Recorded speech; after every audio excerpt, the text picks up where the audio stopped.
1963's Matango, directed by Ishiro Honda. Originally, this was supposed to be a Halloween video, but my schedule didn't allow for it, so you're just gonna have to pretend it's still Halloween, get some candy, I don't know, turn out the lights, whatever gets you going. Matango is a slow-burn Japanese horror film in which stranded castaways descend into madness and transformation after consuming eerie parasitic mushrooms on a deserted island. There may be no giant monsters here, but there are indeed abominations, and perhaps the most frightening of them all is humanity itself. Wow, that was YouTube essay garbage! So yes, that all sounds very cliche and derivative, but what's interesting is that even back then, this kind of theme wasn't new for Toho, or for director Ishiro Honda. In the years leading up to Matango, Honda made films like 1958's The H-Man and 1960's The Human Vapor, both centered on humans transformed into grotesque creatures. That said, Matango feels like the best of Honda's horror streak, and to me, it's his most complete film in that vein.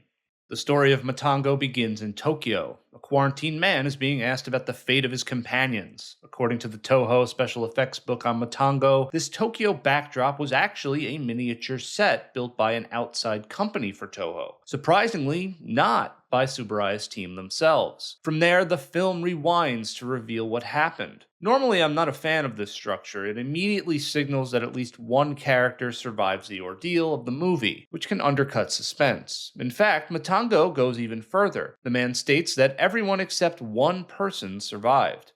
Again, this is something I don't really like, but as we'll see, it manages to sort of work as a way to drop your guard for what's coming. The man in the cell is Professor Kenji Mirai, played by Akira Kubo, who is one of many we will recognize from the Godzilla series along the way. I can't speak for everyone, but for myself and some fans of the Godzilla series, there's a real thrill in seeing the familiar stable of Toho talent appear in something so different from the usual giant monster spectacle. As the film rewinds to a bright sunny day at sea, we're introduced to 6 other characters aboard a yacht named Ahodori, Japanese for albatross, which is also a bird whose name literally means foolish bird, because of its fearless nature around humans. The Toho crew filmed the yacht scenes on set, building a miniature and having the life-sized yacht filmed using a front projection system to display the moving ocean behind it. The wealthy yacht owner Masafumi Kasai is played by that notorious eccentric prankster Yoshio Tsuchiya, whose character is at first quite smug and eager to flaunt his money, especially to impress the beautiful singer on board, Mami Sekiguchi, played by Kumi Mizuno. While not her first Toho science fiction role, this performance gives us a fascinating early glimpse of Mizuno before her iconic turn as the Zillion spy Miss Namikawa in 1965's Invasion of Astro Monster. Here, she's a calculating social climber, openly admitting at one point she's just using Kasai so she can get a nice trip to Europe. Honda liked working with Mizuno, but per Mizuno, he seemed shy around girls like her, she would say. Honda-sensei was so shy. He was always smiling. I never once felt scared of him. If I talked to him, looking into his eyes, he would look away, feeling awkward and shy. That's a strong memory I have of him. I also got an impression that he was very much like a young boy in a way. The ship's captain, Sakta, is played by Hiroshi Koizumi, already known to fans at the time as the scientist character from 1961's Mothra. Captain Sakta's first officer, Koyama, is played by Kenji Sahara, who had been Toho's leading man in 1956's Rodan. Sahara delivers a more sinister performance than we're used to out of him. He later recalled that Honda gave him this part as a challenge, to push him into playing a very different kind of character. Taking it seriously, Sahara started working out so he'd look more muscular on screen. Honda even suggested he blacken one of his teeth to make it look missing. But Sahara went even further. He had a dentist remove it for real. Sahara would say, "I desperately wanted to make him happy." Rounding out the group, we have the eccentric writer Yoshida, played by Hiroshi Tachikawa, and the timid Akiko, portrayed by Miki Yashiro. Together with Mirai, that makes 7 principal characters. Honda chose wealthy characters for a reason, he would say. Around this time, there were people who started to be Americanized or have a very modern lifestyle.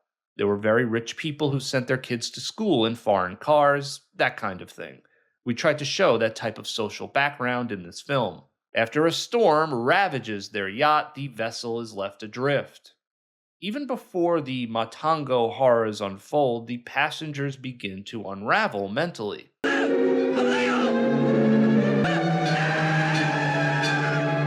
This sequence has always intrigued me. Why introduce a ghost ship? Is it just an unrelated scare to set the mood? Or is it meant as a dream? Or perhaps a sign that Yoshida, who later emerges as a true menace, was already under some dark influence long before reaching the island. The survivors wash ashore at Desolate Island, one with plenty of fog and a dangerous aura that keeps even birds away. Honda wanted the setting to have a Bermuda Triangle feel to it. It's on the island that the characters discover an abandoned research vessel. Some of the shots of the derelict ship come from a miniature made by the Toho crew. It's soon after that our characters encounter a strange type of mushroom called Matango, setting the stage for one of Toho's most haunting explorations of human nature. What makes it so fascinating is how each character's personality shapes their response to the growing madness. Some give in to their darkest traits. みんな殺してやる。いや、この姉ちゃん借りとするか。Tsuchiya recalled that Honda approached the film with great seriousness. Honda was so enthusiastic about the project.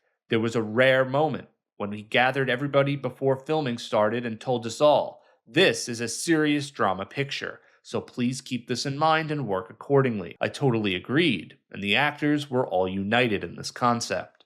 The vessel they stumble across turns out to be a research vessel, its crew originally stationed there to study the effects of nuclear testing on the island. As in Godzilla, Honda incorporates a nuclear motif, though in Matango it functions more as subtext than central theme. Our unlucky survivors soon learn that the crew of the abandoned testing ship disappeared after eating the Matango mushrooms. The Matango were mutated by the radiation from the nuclear tests conducted in the area. Well, it sounds simple enough, just don't eat the mushrooms, right? Unfortunately, food supplies run low, tensions rise, and the group's sanity begins to fray. It's never outright stated, but I also got the sense that simply being near the fungus, whether from spores or some kind of pheromone, pushed the characters towards their worst impulses. Or then again, simply being on a deserted island will do that, a Lord of the Flies scenario, if you will. Infighting breaks out, paranoia sets in, and mysterious figures begin to appear in the shadows, adding to the suffocating tension. Eventually, some of the characters do begin to eat the Matango mushrooms, which, once eaten, are impossible to resist. The name Matango comes from the Mamadango, which refers to the real-world fungus. There's no chance in hell I'm going to try and pronounce that. The mushroom's addicting effect was influenced by the real-world issue of drug addiction. Director Honda would say, "Here we did it as mushrooms, but showing the same kind of thing, that you can get completely addicted and cannot do anything about it. It destroys you. Also, how people can become so ugly and selfish in certain situations." If you enjoy watching a slow, deliberate breakdown of human nature, this film is a fascinating watch. For me, not every moment lands perfectly, but it nails the atmosphere of being trapped in a place where you never feel 100% safe. Film historian Steve Ryfle described it this way: "Bad omens persist, ghost ships real and imagined, frightened birds, a graveyard of shipwrecks, an unsettling feeling of being watched." As I've talked about in other videos, one early design for Godzilla envisioned the monster with a mushroom-shaped head, an allusion to the atomic bomb's mushroom cloud. In Matango, we finally get to see that symbolic imagery materialize in literal form toward the end of the movie when we see the Matango monsters. The Matango monster design was drawn by Shigeru Komatsuzaki, and the suit was made by Teizu Toshimitsu, with over 50 designs being considered. Per the Toho Special Effects Movies Authentic Visual Book, mushroom clouds were indeed the inspiration here, with the suits weighing about 65 pounds. The half-human, half-Matango creature that stalks the survivors midway through the film is built up with great tension, only for that suspense to vanish without payoff. This eerie mushroom zombie is played by legendary actor Hideo Yamamoto, most likely best known to Godzilla fans for his role in 2001's GMK. And of course I have to mention the legendary Haru Nakajima, the original Godzilla suit actor. He portrayed one of the Matango creatures as well. Now, for years, Western books have claimed that the design of the half human, half fungus creatures supposedly offended some viewers in Japan because they resembled victims of the atomic bombings, to the point that the film was nearly banned. That being said, I haven't found any Japanese sources to back that up. Whenever I come across stories like this, I can't help but question how much truth there really is. Sure, it's not impossible that some people were offended, but was there actually a real threat of censorship or any significant public backlash that would have caused this movie to be canceled? Again, I didn't find anything that really confirmed that. It reminds me of Godzilla vs. King Ghidorah back in the 90s. Yes, a few people in America took offense, but that hardly represented the majority or even a noticeable fraction of viewers.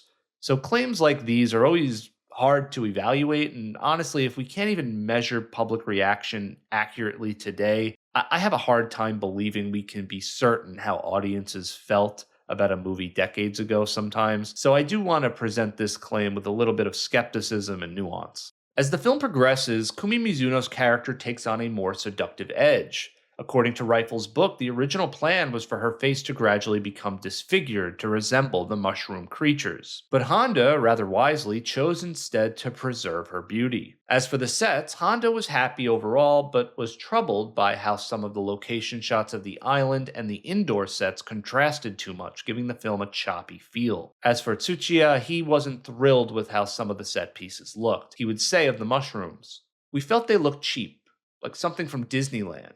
I actually complained to Honda-san and Tsuburaya-san, saying I had no intention of acting in such a cheap-looking film." Personally, I think the set pieces are one of the film's strongest points. They help create a real sense of claustrophobia. In the final act, Eiji Tsuburaya's team, led by his art director Shigekazu Ikuno, pulled off some remarkable effects work. For example, using liquid styrofoam to simulate mushrooms rapidly sprouting and overtaking the environment as the island is hit by constant rain towards the end of the film. Assistant director Koji Kajita would say, "The shipwreck set was tilted, so filming in there all day made me sick." Ikuno was Godzilla production designer Satoru Chuko's apprentice and was a very studious person, a research enthusiast. He was known for set designs that were the vanguard, experimental sets. I also think the sound design was very important and crucial to the final act. It perfectly amplifies the island's growing sense of madness and loopiness, making it all the more unnerving.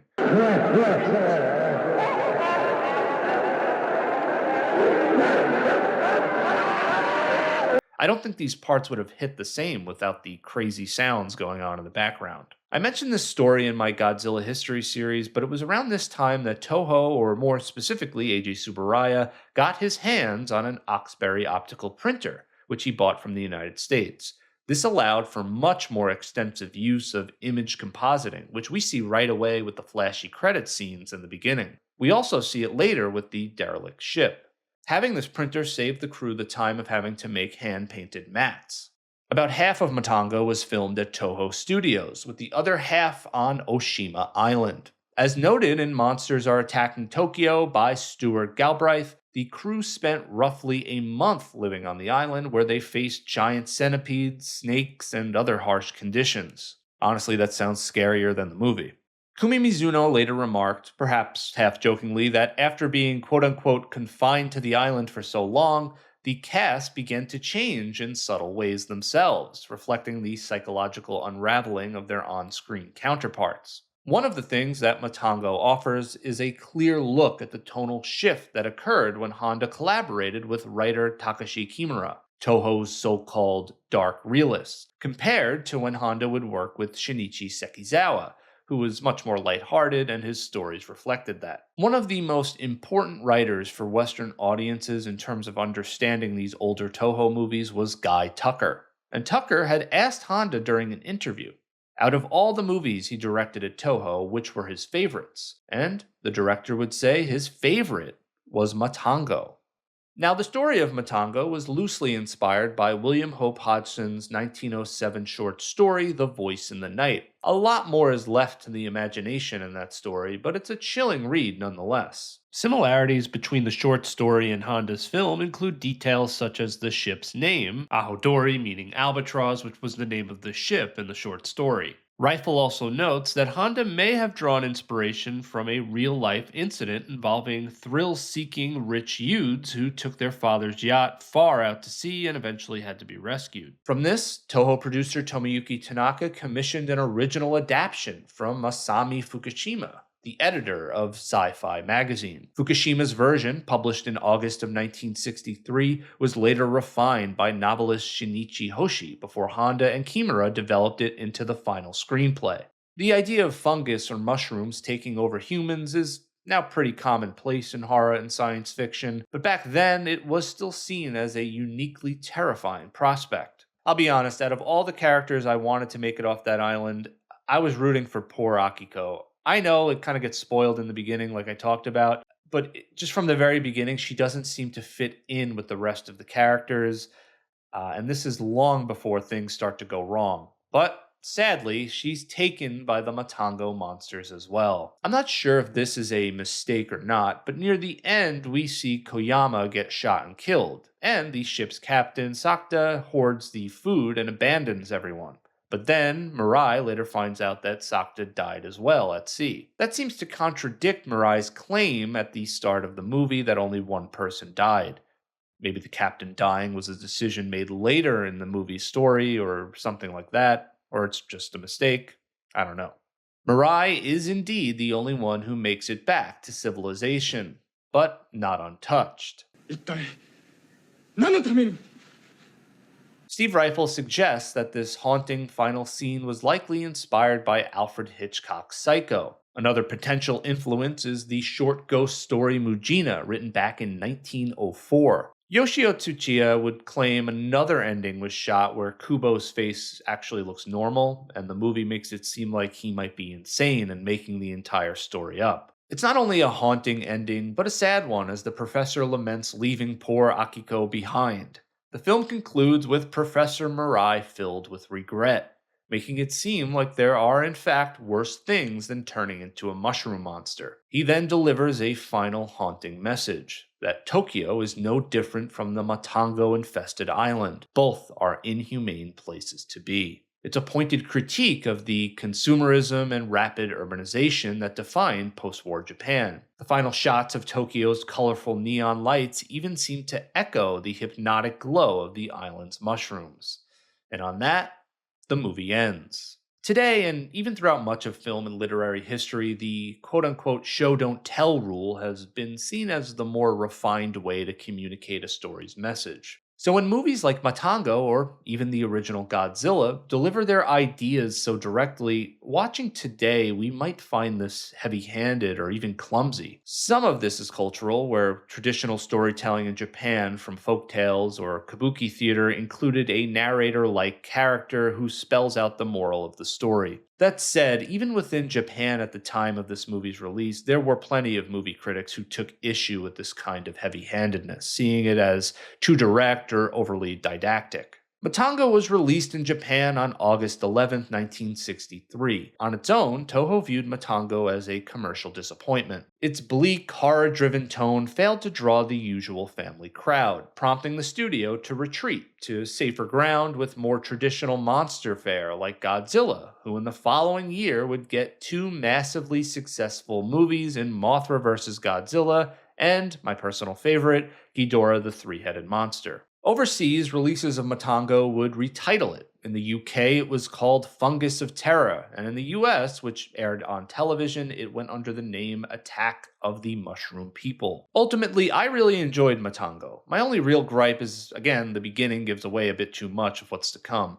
Sure, there are scarier Japanese horror films out there, but getting Ishiro Honda's take on something this eerie is a real treat. Matango isn't really about monsters, it's about what happens when the niceties of society fall away and people are left to the devices of their own fallen nature. So if you're like me and you want to pretend it's still Halloween, or you want to wait till next Halloween, give Matango a try. Or don't. I really don't give a shit. And remind yourself that turning into a mushroom might not be the worst fate. After all, you could always be a Jets fan.